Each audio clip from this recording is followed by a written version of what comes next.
feel it now. It's all around me. A silent voice I can't deny.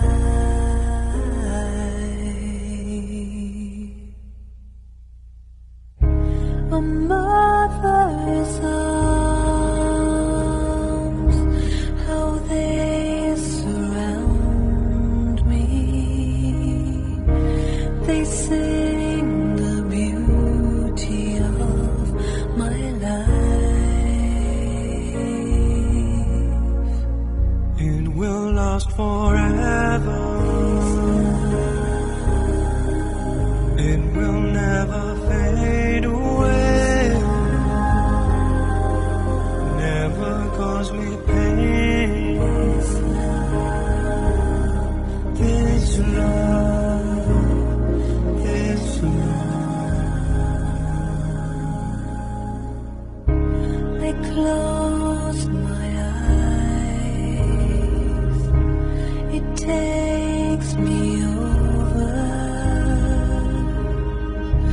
A memory deep down in my soul,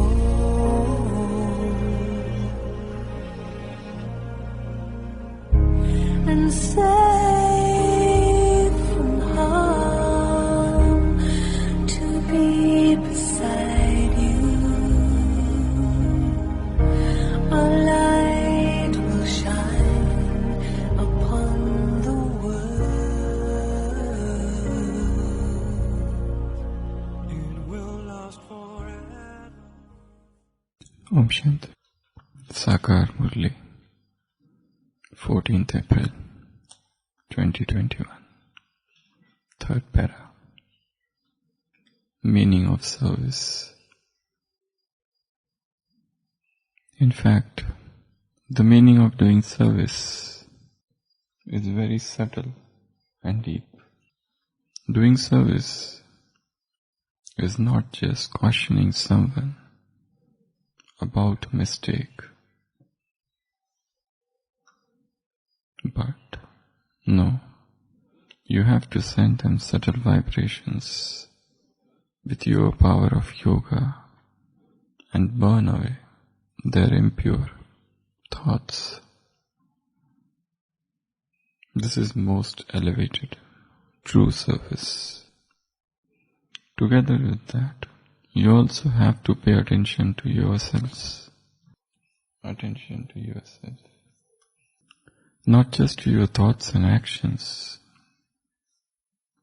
You must not even have impure thoughts in your mind, because their vibrations reach many others and subtly cause a loss which would create a burden for you. This burden then becomes a bondage. So children, be cautious and also do this divine service of others. This is the alaukic duty of you serviceable children. Those who do such service should not take any service from others. Even if you happen to make a mistake, correct that for all time with the power of your intellect's yoga. An intense effort maker instantly realizes as soon as he receives even a slight signal and transforms himself and pays proper attention as he moves along from then on. This is the duty of the children with broad intellect. So Baba has given 4 definitions of service. The first definition,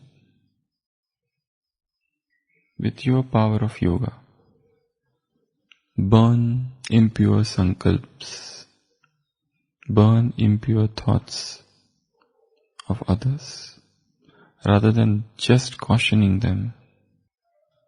With your power of yoga, help them. That is the first definition of true service. Baba said, True service is very subtle and deep. The second definition is attention. Mansa, Vacha and Karmana. On your words, on your thoughts, on your deeds. So thoughts, words and deeds. Even if you have impure thoughts, the vibrations would reach other, and that would become a burden for you, and later on a bondage. So, Mansa, Vacha, Karmana, thoughts, words and deeds should become pure. So attention on that thing is true service. That is the second definition. The third definition is, don't take service from others. Bring this for me, bring that for me, hold my basket, hold my bag, keep this there, keep this here, bring that thing for me, bring this thing for me. You can rather keep a servant then, rather than asking others every time. Once in a while it's fine, but don't think of others as servants and yourself as an officer. So this is the third definition of service. The fourth, whenever you commit any mistake and you receive a slight signal, transform yourself with the power of your intellect's yoga. So correcting one's mistake is the real service. Not to take service from others is the real service. To pay meticulous attention to thoughts, words and deeds is true service. And first, power of yoga. With your power of yoga, you burn the impure sankalp, thoughts of others. So this is the third paragraph of Sakar Murli of 14th April 2021. What is true service? Baba said this definition is very subtle, sukshma and deep, mahin. So underlying all the four things is one important point, and that is attention. Be attentive, be cautious, be watchful ever, be vigilant. The more attentive you are, the lesser are the chances of disservice. The more attentive you are, the more is your power of yoga, the more your mind, speech and actions remain pure, and you become self-reliant. Self-reliance, that's a very good virtue.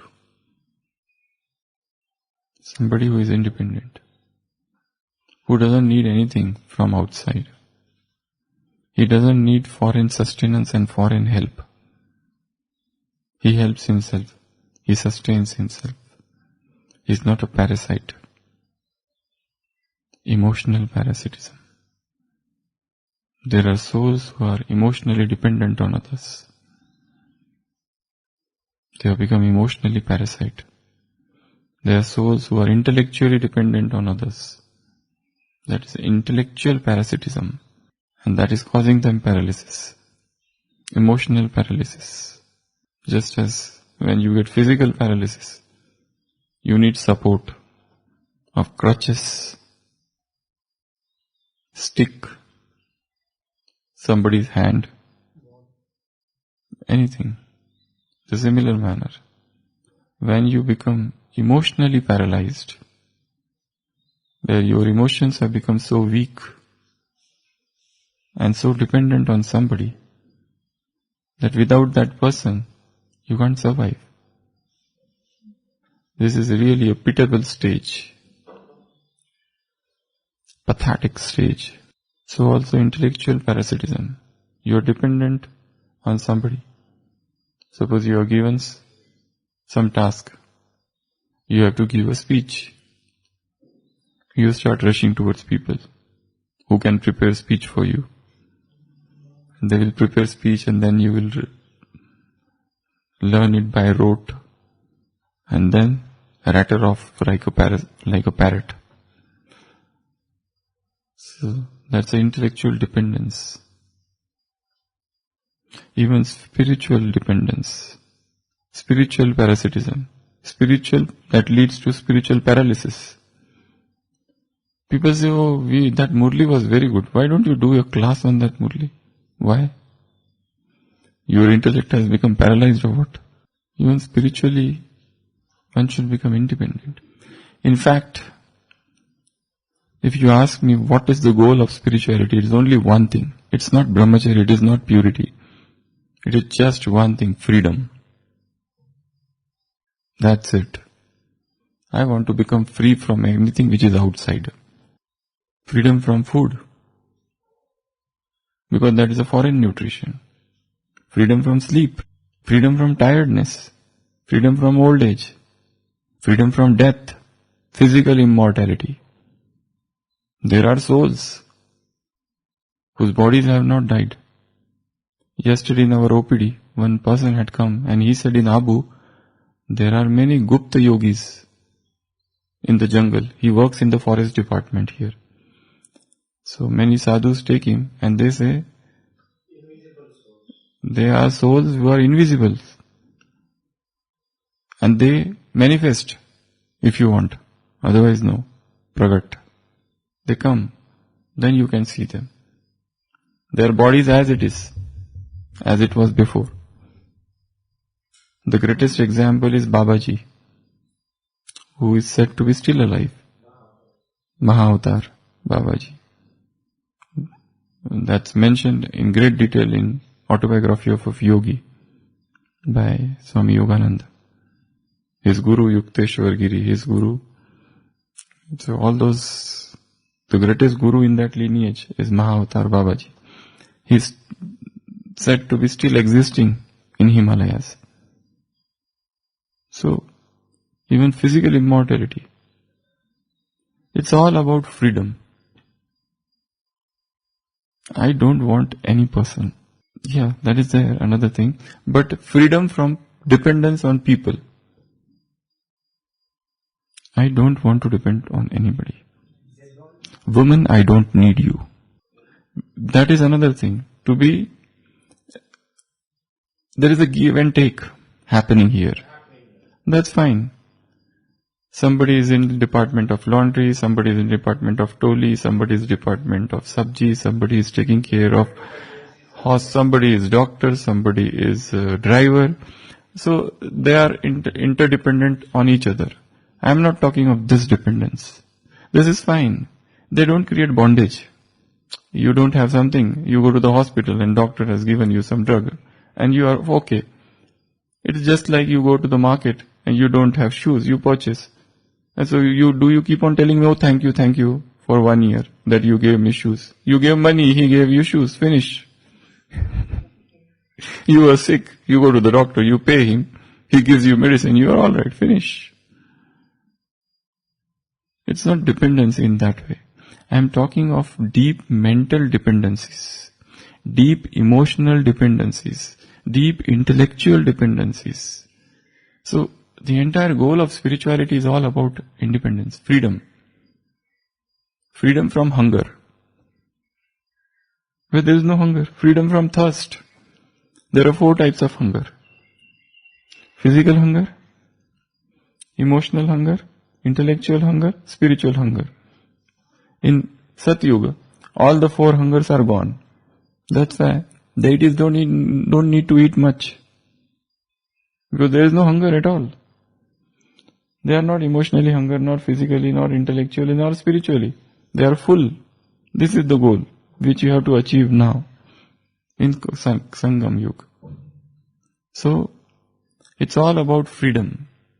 So, Baba has given 4 definitions of service. First definition, power of yoga. You become so powerful within That you don't have to tell others that you have made this mistake or you are doing this or you should not do this. With your power of yoga, you burn their impure thoughts. It's a very high stage. Very, very extremely high stage. Such a stage can be available only to selected few. Only selected few, not all. And these are selected few, they would always remain incognito. They will probably never become speakers or come on the stage. They will remain very much hidden. And probably, today is Yajna. There are some souls who are so powerful that their name is not flashed anywhere. And they are the real yogis. Even outside. And there are people who even don't know about Brahma Kumaris, and yet they are yogis. There are people, probably they have never read any Murli or anything, and yet they get vision of the divine supreme soul. And internally they are connected with Shiv Baba. They do not know the name as Shiv Baba. They do not know anyone as Brahma Kumar or Kumari or even Brahma. But somehow they are connected to God through indirect ways and means. And they are yogis without any show of exhibition. So there are souls like that. So the first service is I have to increase my power of yoga. It means I should get independent. I should get free from everybody. Free from contacting somebody regularly. Free from sending messages to somebody regularly. Free from talking with somebody regularly. Free from WhatsApp calls and video calls and SMS and emails. Free from sending good morning messages to anybody. Free from anything. Nothing should become bondage for me. Because I have realized the real joy is not outside, within me. See, morning is so good. I enjoy morning sun. That's fine. But I should not get dependent on morning. Suppose there is an absolute lockdown, just it has started now, again. That you can't move out now. So you should not depend on place, weather, sunrise, sunset, weather, beauty, rivers, or any persons. It is independence. Because when I realize that real joy is within me,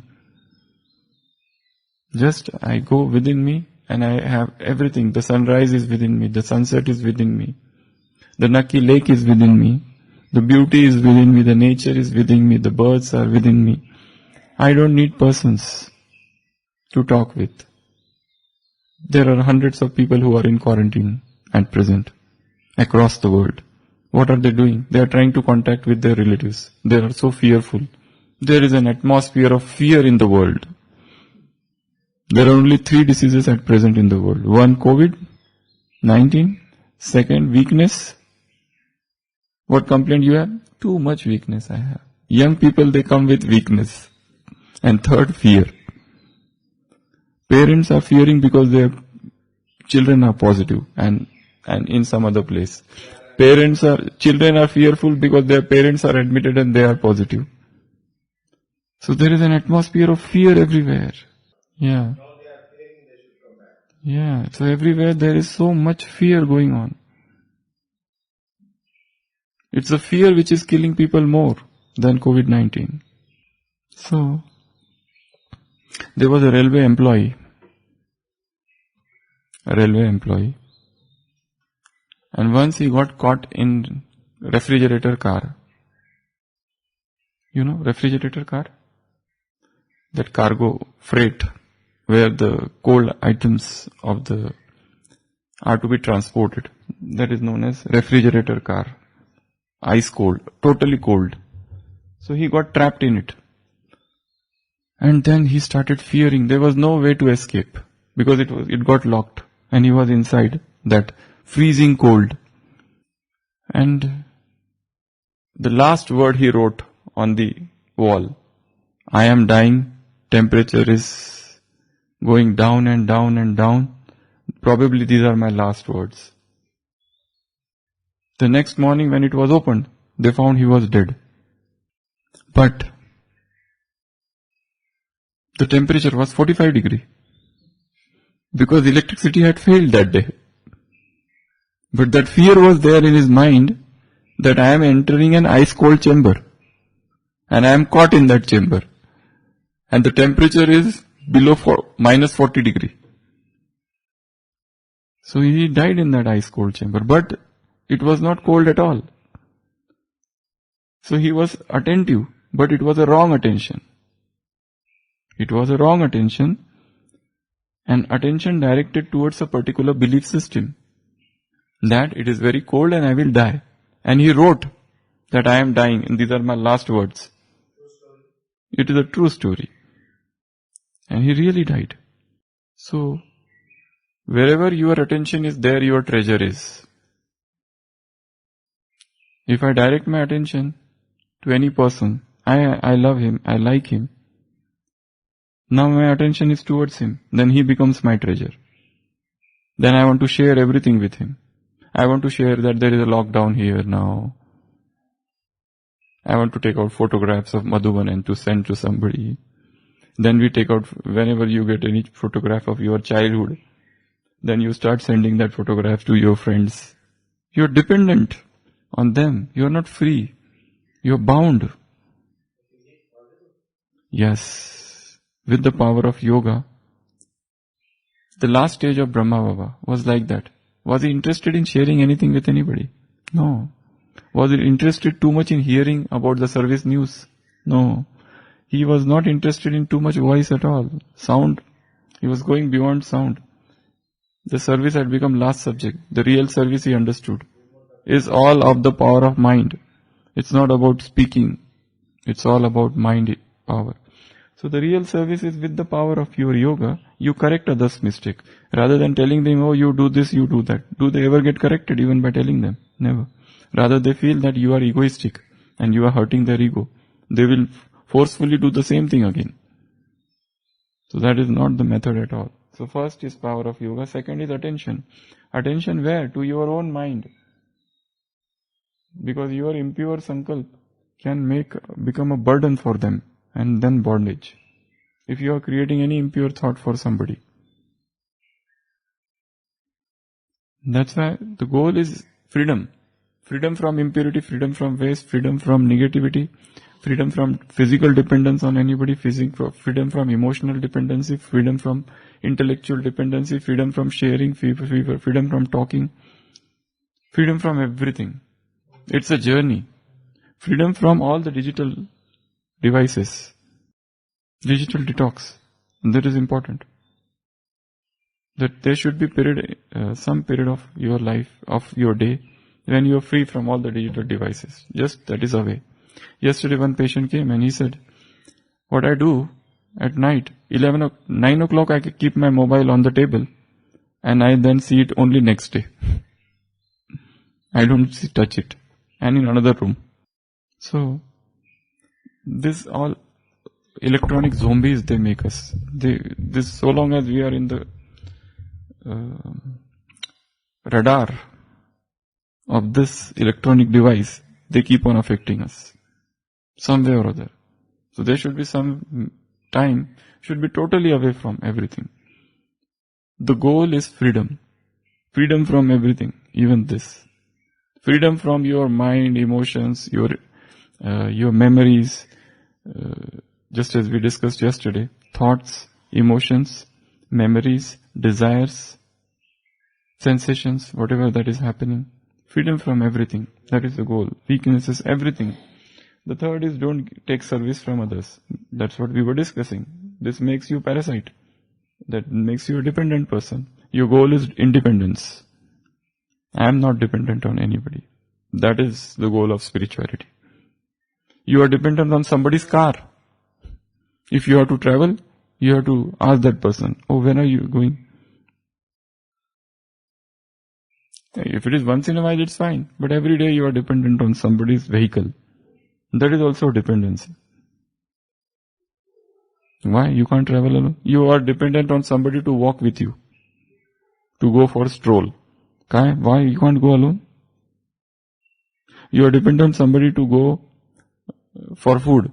Why? You can't eat alone. No, you need somebody to sit with you and to discuss. Why you want anybody? Take all the decisions on your own. You decide what I have to do in life. I have to become independent. And the last is, correct yourself. Even if you make any mistake in life, first of all, don't blame others. Take entire responsibility. It is my mistake. I have done it. And I will transform myself. And whatever is the sin I have committed, I am ready for all the punishment. Let me take all the punishment on myself and entire accountability of all my actions, rather than blaming others, rather than blaming situations, circumstances, people. They have not given me opportunity for service. You have to create your own opportunities. Nobody is going to give you any opportunities. They are giving them more opportunities. People are against me. People are jealous of me. They talk against me. They are not good. They try to pull my leg. Your people are not good. I must go away to some other place. Why complain? Wherever you are at the best place.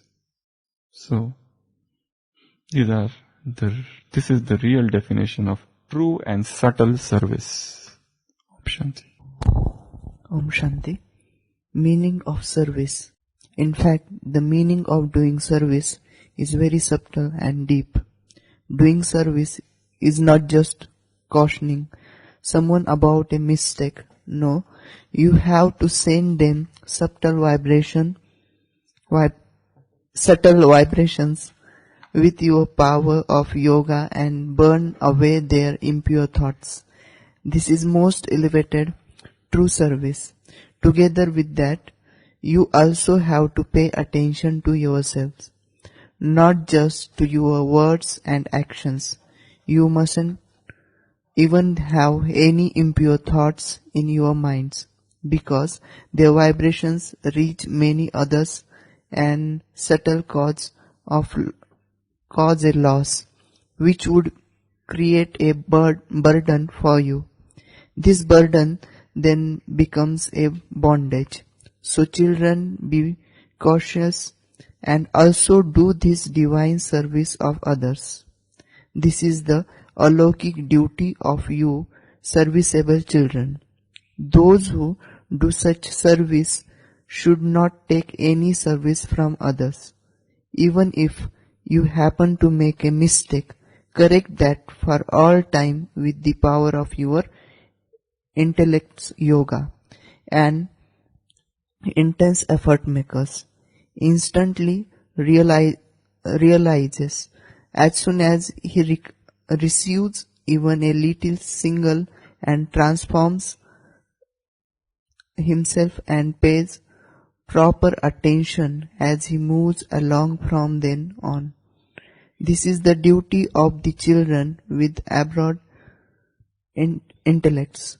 Sakar Murli, 14 April 2021. Om Shanti.